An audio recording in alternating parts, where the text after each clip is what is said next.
Box ક્રિકેટના સંચાલકો માટે મોટા સમાચાર સામે આવી રહ્યા છે। હવે જો બોક્સ ક્રિકેટનું સંચાલન કરવું હશે તો તેના માટે તમારે એનઓસી લેવું પડશે। અમદાવાદમાં બોક્સ ક્રિકેટ ચાલુ રાખવા માટે એનઓસી લેવું હવે ફરજિયાત છે। એએમસી પાસેથી સંચાલકોએ ફાયર એનઓસી અને પ્રોપર્ટી ટેક્સ એનઓસી લેવું પડશે। એટલું જ નહીં પણ પોલીસ પાસેથી પણ એનઓસી લેવાનું રહેશે।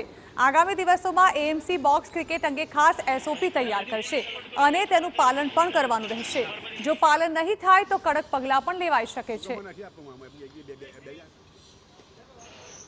જનરલી અત્યારે એવું છે કે બોક્સ ક્રિકેટ પિકલ બોલ એ પ્રકારની રમતો આવી રીતે બોક્સ બનાવીને રમાડવામાં આવતી હોય છે, પણ આ તમામ પ્રકારની જે આ બોક્સ પ્રકારના બનાવીને સ્ટ્રક્ચર બનાવીને કરવામાં આવતું હોય તમામને આ લાગુ પડશે। આ અંગેના નિયમો ફોર્મ વગેરે અત્યારે ડ્રાફ્ટ પોલિસી ડિક્લેર કરેલી છે અને ગેઝેટમાં પણ આવી ગયું છે અને આજના ન્યૂઝપેપરમાં પણ એની જાહેરાત આપી દીધેલી છે। 30 દિવસનો વાંધા સૂચન માટે સમયગાળો આપવામાં આવેલ છે। ત્યારબાદ જે સૂચનો દેવશે એને ધ્યાનમાં રાખીને આનુવંશિક કાર્યવાહી કરવામાં આવશે। ભૂતકાળના બનાવોને ધ્યાનમાં રાખીને ફાયર સેફ્ટી છે કે જે નેશનલ બિલ્ડિંગ કોડ છે, આ બધી જ વસ્તુઓ કે લોડ સ્ટ્રક્ચર ને આ બધી જ વસ્તુઓ ધ્યાનમાં રાખીને પોલિસીમાં સમાવેશ કરવામાં આવ્યો છે।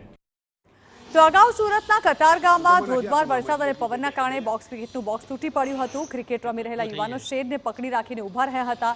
ફાયર વિભાગને આ અંગે જાણ થતાં દોડી આવી હતી અને મોટી જાનહાનિ થતાં ટળી હતી, પરંતુ આ પ્રકારની દુર્ઘટના ફરી ન સર્જાય તે માટે થઈને અમદાવાદનું તંત્ર સતર્ક થઈ ગયું છે।